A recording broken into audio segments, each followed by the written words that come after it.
Hello and welcome back to OC Supers for a new instalment on the channel. Thank you very much for joining in.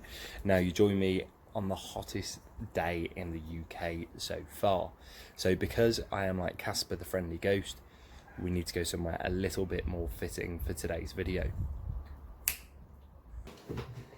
And we are back. Now I can't get burnt here, so let's get on to the topic of the video. So, at the beginning of the week, I put on my Instagram, OC_Supers, on what you would like to see. I offered a BMW 1 Series review, which will be part of the Daily Driver series, or the car market as it stands.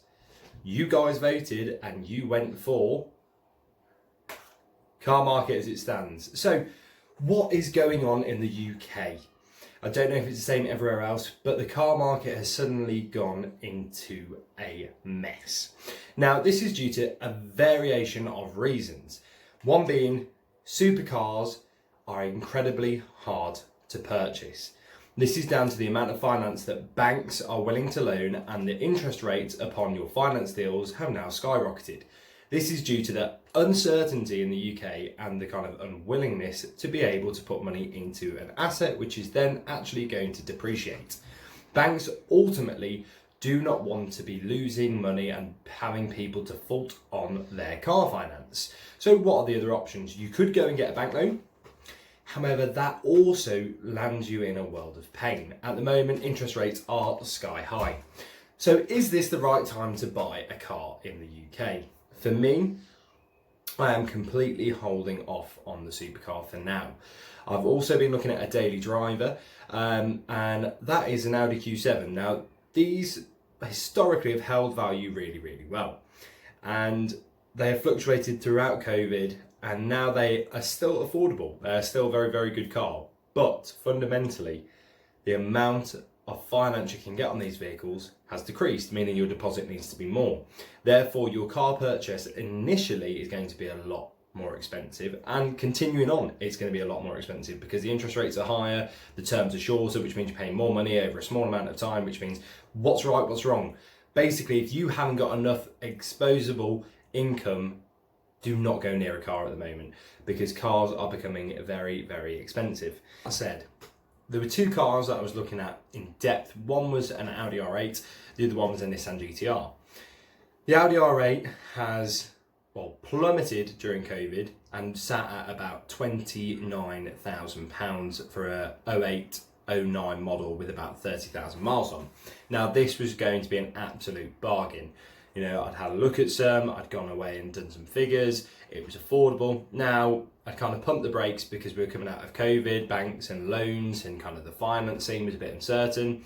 And all of a sudden, the Audi R8s, which were at 27, 28, 29,000 pounds, are now all at 33, 34, 35,000 pounds. Now, this is due to a lot of uncertainty in the market. Boris Johnson has said, put money back into the economy. Everybody's got rushed out. People are looking at cars. People are going out, helping out to eat out, that scheme.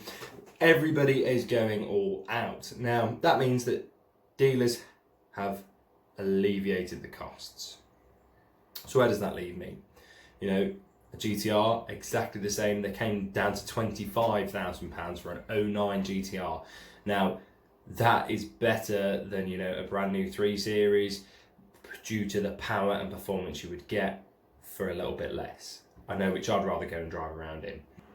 That said, dealerships have put up their costs. This is due to the furlough scheme. A lot of people are actually back in their businesses now.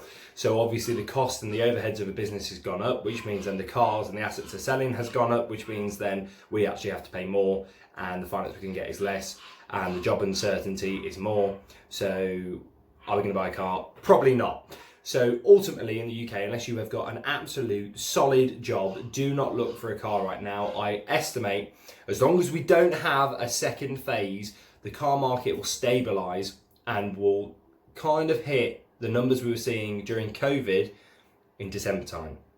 So December onwards would be the time to look for a car.